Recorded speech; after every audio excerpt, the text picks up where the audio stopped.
the Alt Asset Allocation podcast, exploring alternative investment opportunities available to the everyday investor. Here's your host, Ben Lakoff. Hello and welcome to the Alt Asset Allocation podcast. Today's interview is with Jesse Grushack.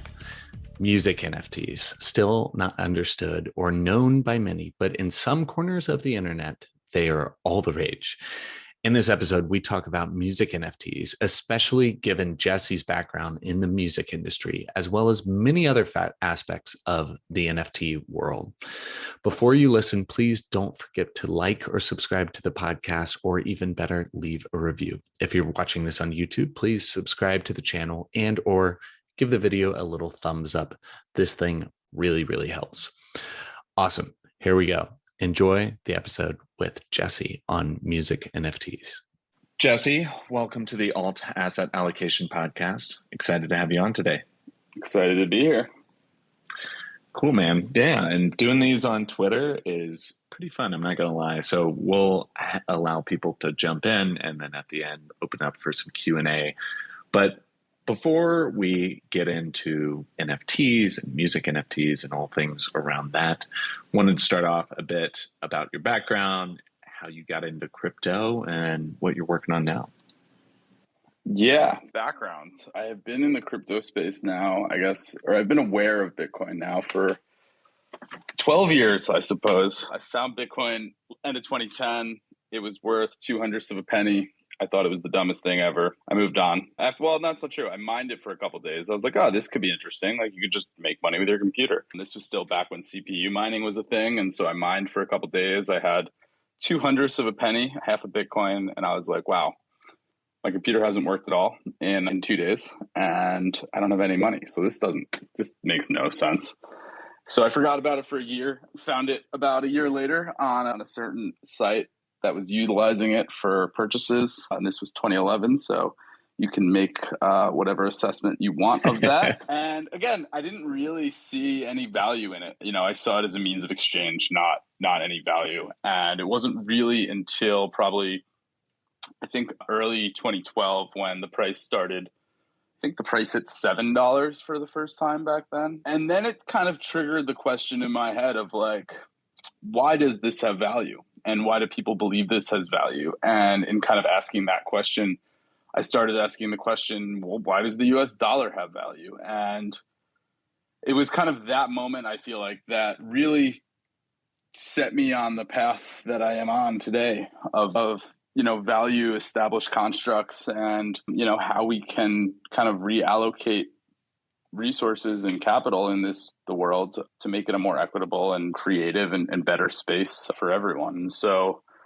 yeah, that was 2012. I was in college at the time. I did a couple independent studies on Bitcoin. I tried to borrow my school's supercomputer to mine Bitcoin. They didn't let me, unfortunately. I think they probably would have the highest endowment of any college at this point had they allowed that to happen. But I kept my eye on it, had a mining rig in my senior year house, was just kind of playing around with the space quite a bit, and when it was time for internships and jobs after school, there was no Bitcoin industry that wasn't incredibly shady. It was like, go work for Charlie Shrem or go into the music industry. And so I had been writing for a music blog at the time, Dancing Astronaut, and kind of leveraged my connections there to get a job in the space. I went to work for a company called ID&T, which does some small festivals like Tomorrowland. Spent about a year and a half there after school. And my job at that company was the intersection of technology and live events. And so at live events, I would be in charge of our cashless payment systems. And our cashless payment systems are those RFID wristbands you wear at festivals and events to pay for drinks, except most of our festivals at the time were using festival currencies. So it was this like weird mix of kind of all of my interests, kind of helping to create these currencies that were used for a weekend and then would disappear, and then kind of learning human behavior around exchange rates and, how we converted it, because it was never a 1-to-1. It was, I think our exchange rate we settled on for most of them was a 20-to-1 or 20 to 1, I believe. So or was it 20 to 1 or 20 to 9, I think, actually? Yeah, 20 to 9. So $20 would get you like 9 festival tokens. Well, that's just a confusing exchange rate now, isn't it? Exactly. It was by design. Perfect. It was by design. I believe they made about $500,000 in the exchange rate alone. And yeah, I mean, it helps kind of suspend the illusion of reality, right? Because you go into this festival and you're like, oh, a beer is only 2 tokens, when in reality that's like $5, or maybe it was 4 tokens for a beer, but like it seems like a lot less. And so you have that whole psychology of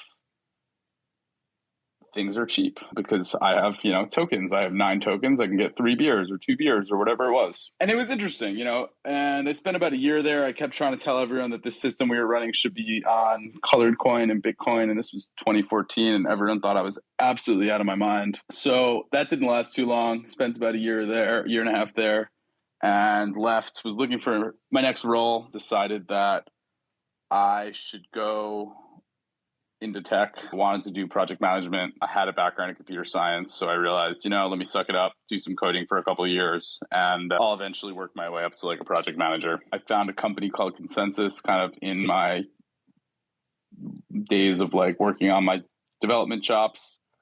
Went and met with them, met Joe Lubin for the first time. And this was Consensus, wasn't really a thing. There was like maybe 20 employees at the time, and they had just started thinking about music. Joe had a passion for music, and I joined them in beginning, like May 2015 to start working on music and looking at what the music industry would look like with blockchain. And that led me down the rabbit hole very quickly. Yeah, that's a commonality with all these talks, right? Like first you check out something like crypto or Bitcoin and write it off. I did it myself. And then inevitably you come back, and I think they used to call Bitcoin the mind virus, because you just start thinking about questioning money and questioning all of these things, and it leads you directly down the rabbit hole, that's for sure. So I'm curious. I mean, there's a lot to unpack there, but I think perhaps a good jumping off point.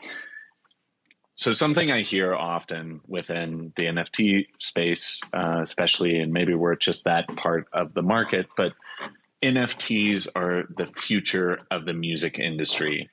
So I want to dig in a little bit more. I mean, I see Cooper talking about it. Our music guild at Charged Particles is going crazy. It seems to be the next big thing, but let's start off with definitions. So what is a music NFT, and how is that different from other types of NFTs? That's a good question. What is a music NFT, right?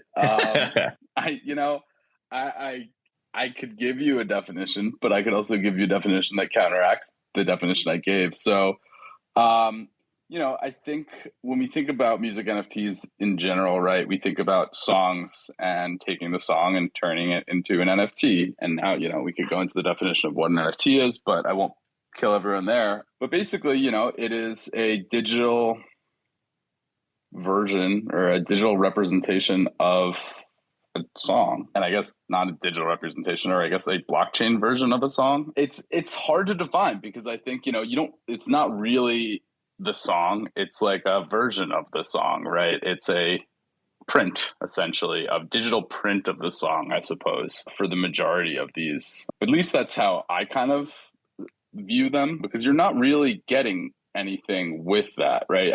You could say a music NFT is, it is like a digital master, but if you buy a master, you get all the rights and IP and everything else behind the song. So it's kind of hard to define, because it kind of depends on the rights and the IP ownership assigned to what's in that NFT. Does that make sense? I mean, yeah, it does. Well, I think the difficulty in describing something like this perhaps leads to the difficulty for people to understand and grasp how these can be transformational, or so what they can be, and more importantly, what they won't necessarily be.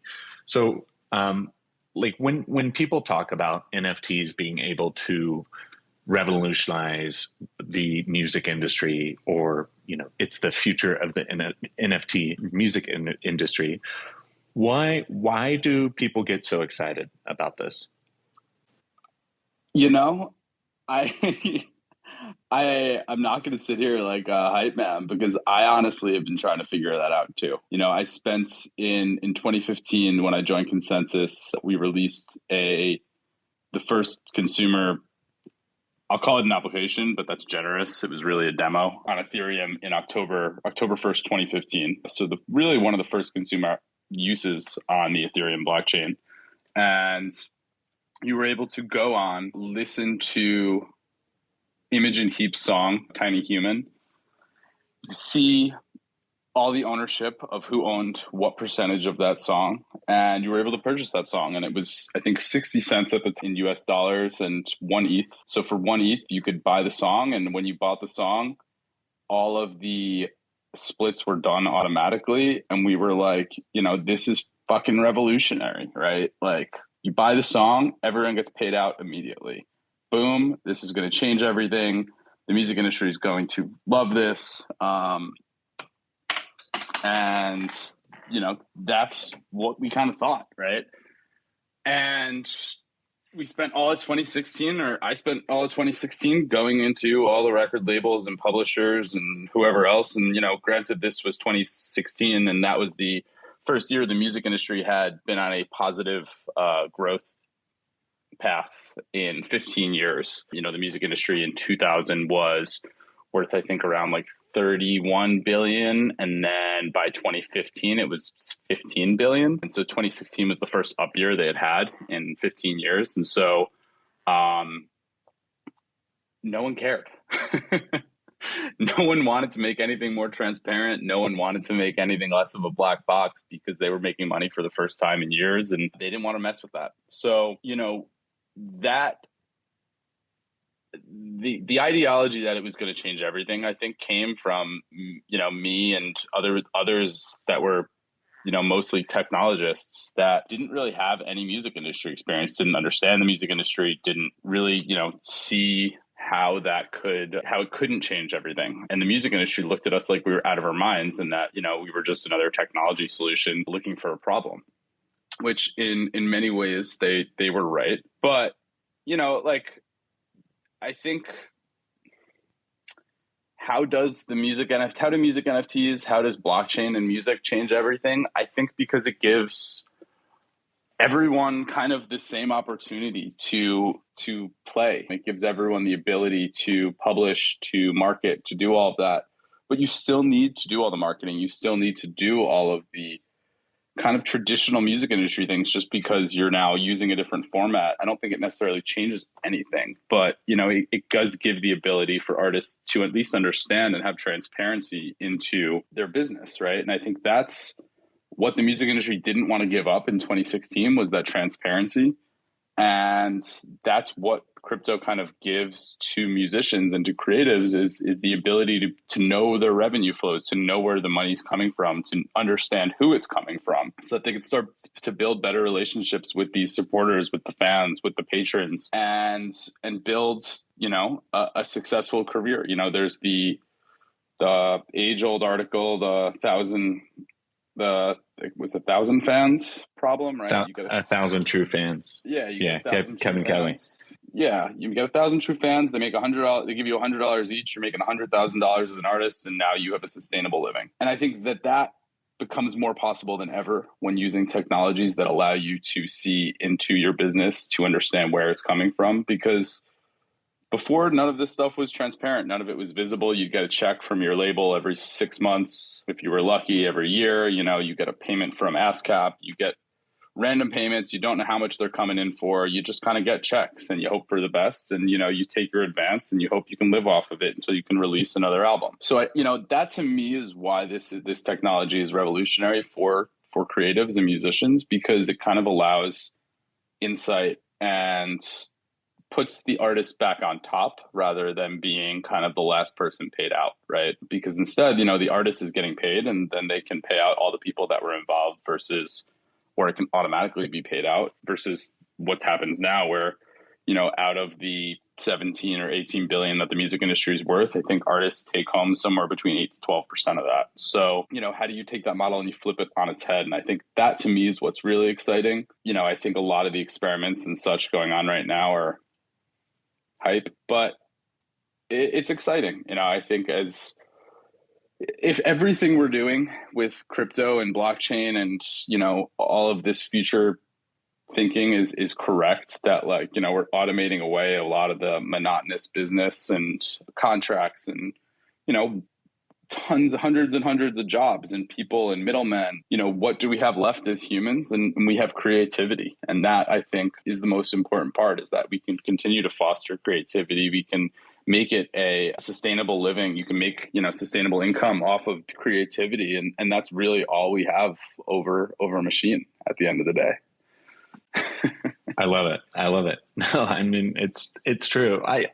So transparency, fair distribution, like this is a big value add that adopting more NFTs that allows for the music industry. But I mean, when I hear that, it sounds great. It's like this utopian future, but the reality is there's these established institutions that probably don't want that. So I would imagine it's quite a bit of an uphill battle. So what would be like the first implementation of music NFTs in mainstream within the music industry in the way that you see it? That's a good question. I think right now, the majority of the music NFTs are simply signaling, right?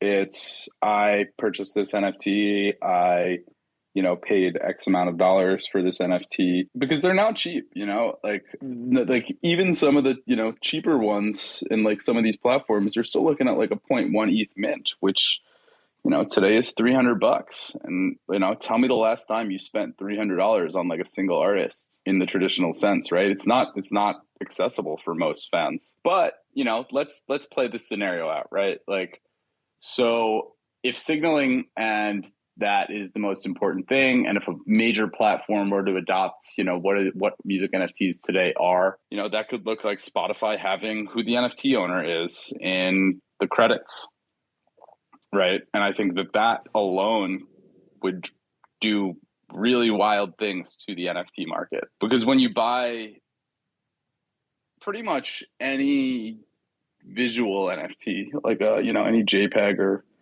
whatever, whenever you go to view it, you have to look at a screen, and the chances are on that screen it says your name or your address or the owner of it somewhere. With music, I don't have to open my eyes to experience music, right? And so until we have like a platform that is like a Spotify kind of integrate ownership, I don't know that this goes to the mainstream, because it is kind of right now a rich person's market. Yeah, that makes a lot of sense. And actually, I just gave it a Google, but yesterday, Spotify announced plans to integrate NFTs, whatever that means. I mean, who knows? That could be images and not even their own NFT marketplace like LimeWire. Nobody knows these days, but that was an interesting way that I hadn't quite thought. I think that would be huge. But I agree. I mean, it's signaling, it's a virtual flex, it's with music. You've mentioned some things that kind of lead me to believe this, but when looking at the music landscape, what seems to be the most overhyped aspect of it right now, or area, and why? Like looking at the music NFT landscape? Yeah. I mean, besides the whole thing, look, I want to be wrong, right? I think like what Sound XYZ has done by paying out over like $1.5 million to artists is absolutely incredible. Like, they've done an amazing job with that, because that's $1.5 million dollars that artists didn't have before, right? And so, I don't want to knock any of that stuff, but I'm just trying to look at this from like a sustainability point of view, and like how we can continue to generate revenue for artists in the long term and not just through hype. And so, yeah, I don't know that I think like, I mean, the whole space feels hyped right now. And I guess like what I'm really interested to see is like how these NFTs retain value in the long term, because you don't own anything. and you don't own the IP, you don't own the royalties. So what do you own? And like everyone who I've asked, like, well, why are we buying this? Like, how do we think this has long-term value? And their answer is, well, the artist does well, and like the NFT will do well.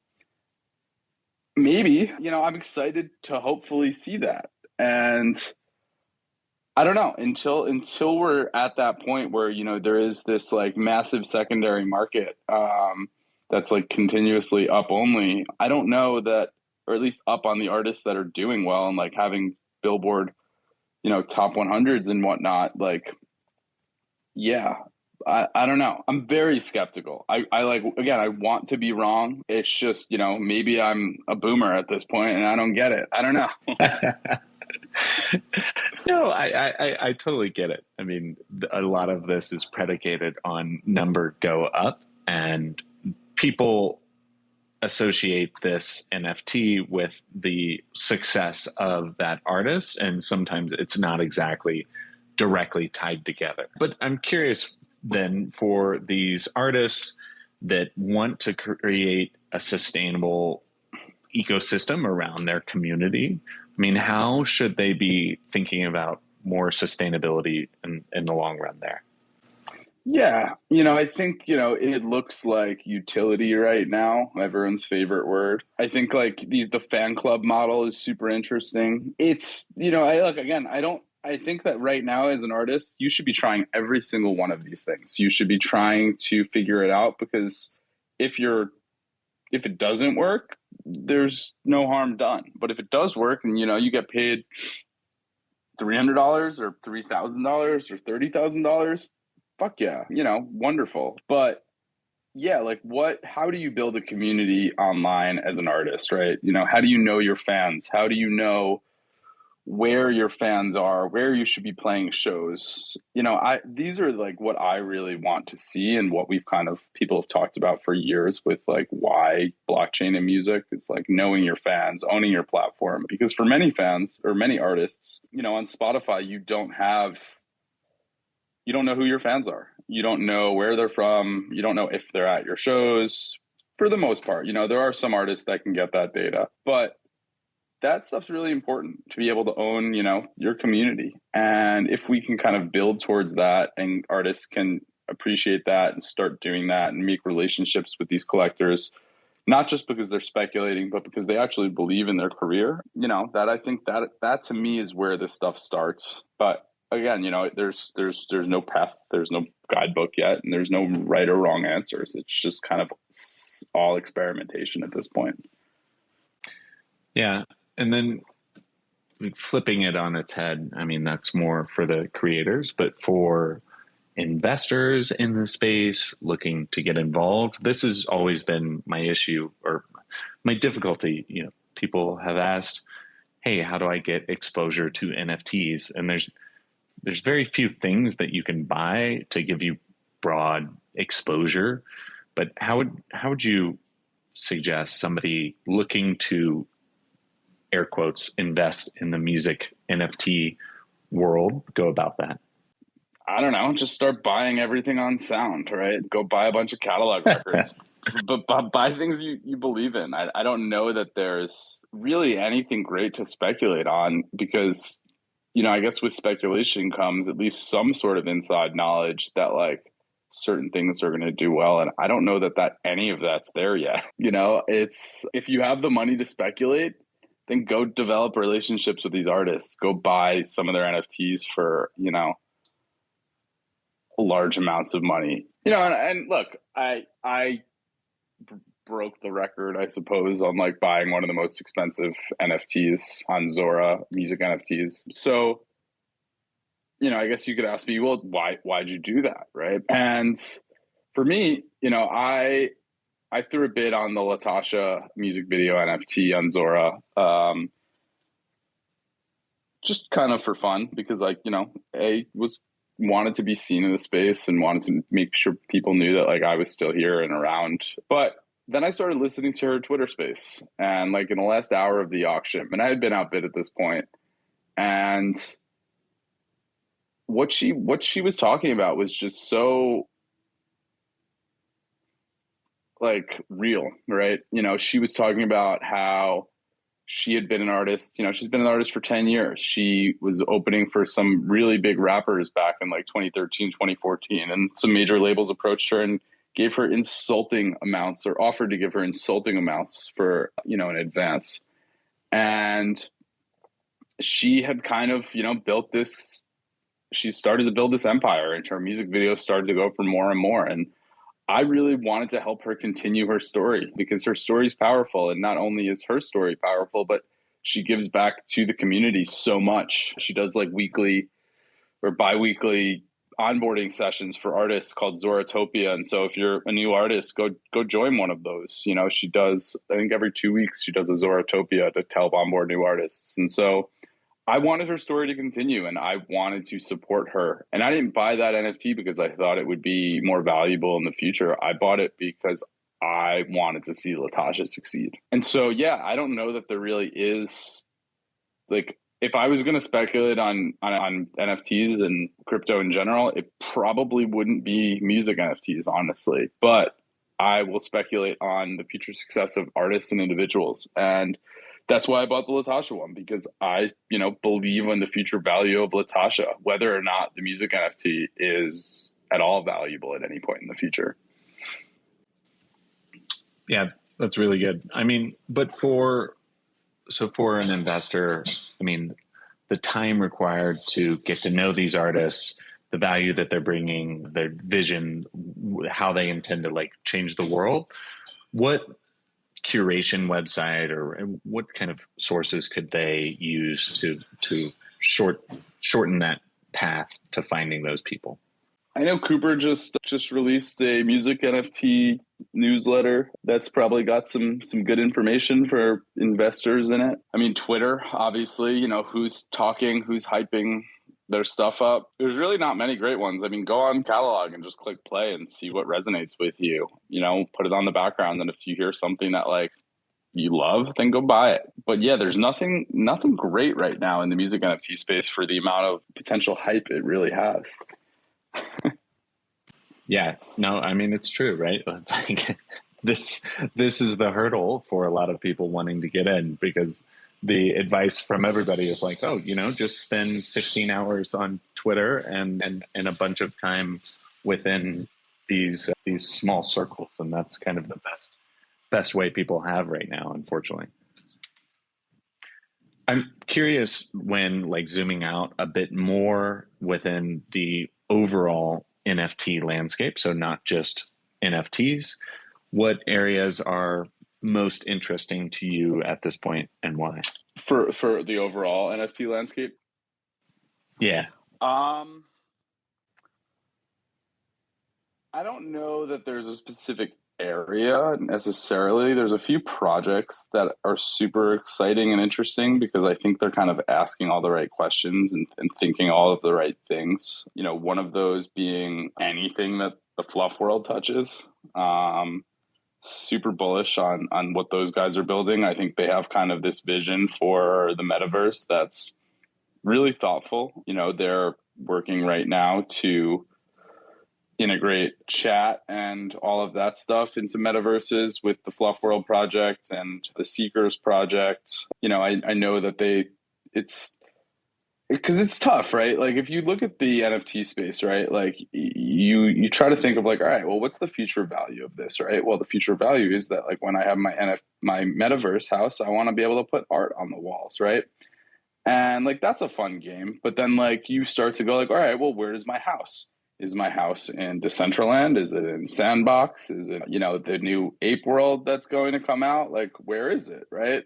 Is it a Fluff World burrow? How do all these worlds interconnect? You know, I mean, maybe I ask way too many questions, but like, you know, to me, that's the questions no one's asking. It's like, well, if I don't have a house, do I have to just like live on the streets? Can I not put my NFTs anywhere? Like, do I have to go to sleep somewhere? Like, you know, like, is it worth spending $500,000 in Sandbox? Like, yeah, but really, you know, I'm really like, what really excites me is when these things start to get tied to like real world assets, real world value. The Materium project is interesting because it is using NFTs and tying them to real world assets. So essentially using blockchain as a provenance ledger. I think what the Wilder World guys are doing is really interesting, where they have they're fully building out a world in Unreal Engine 5, and it looks a lot more like a video game than anything else right now, which I think is a really solid approach to this space because,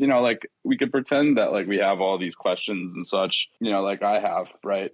But I'm not mostly joking, but I'm kind of joking about these questions. But, it's when does the metaverse exist, right? And how do we get there? And what are the steps missing, right? I think we're still have a huge hardware gap before the metaverse exists, because you could bet your ass that Facebook's not integrating all of these metaverses into the Oculus right away, because that would defeat the purpose of Meta now, wouldn't it? So yeah, I don't know. I mean, the space as a whole is exciting. The creativity is exciting. The different projects that are starting to think about all of the composability is exciting. I think what you guys are doing at Charged Particles is really exciting because, again, it's just more composability, more tools, more ways to build together. And that, to me, is the most exciting part, is this whole concept of, building together, building on pieces. Because if we're just kind of, thinking that Decentraland is going to be the metaverse or Sandbox or whatever it is, then how is it any different than, a Spotify or a Meta, right? That's what I want to see people start anything that's questioning that narrative of how does this stuff actually all work together versus I need to build it all in my metaverse. Those are the most exciting projects to me. 100%. No. Really good stuff. Well, Jesse, it's been a pleasure having you on today. I think a lot of really good alpha drops for the listeners. Where can they find out a little bit more about you, or where would you like to send them? Yeah, so it's funny because I am the anti-shill, and I will never get on stage and just constantly shill my stuff. But I do run a company called 6.xyz. We are building, our company basically helps artists navigate the metaverse, helps, mostly working with larger artists at the moment, but working to build kind of some tools and products that we believe can help musicians succeed in this space. So it's that website 6.xyz if you want to check us out. And yeah, I'm excited. I think this whole space in general, as cynical as I am, is really exciting. It's never a dull day. And, if there wasn't something to be cynical against, then it wouldn't be interesting at all. So, here's to the future. Hey, I welcome the cynic, man. It's all sunshine and rainbows and up and to the right. So I really, really appreciate it when somebody kind of brings a dose of reality. I think it's an important gut check. But totally, Jesse, been a pleasure. Really appreciate having you on. There you have it. Thank you for listening. I really appreciate your support. Show notes, transcript, links, and more can be found on our website at altassetallocation.com. If you'd be so kind, please share this with anyone you think might be interested or get some value from this conversation. If you have any questions or comments, please reach out. I'm always happy to hear them. Lastly, if you're on YouTube, please like the video or subscribe to the channel. If you're listening to the audio version of this, please subscribe to the podcast and or leave a review. This really helps more people find the podcast, and I really appreciate it. Thanks again, and hope you have a fantastic day. Happy investing. Happy investing. Happy investing. Happy investing.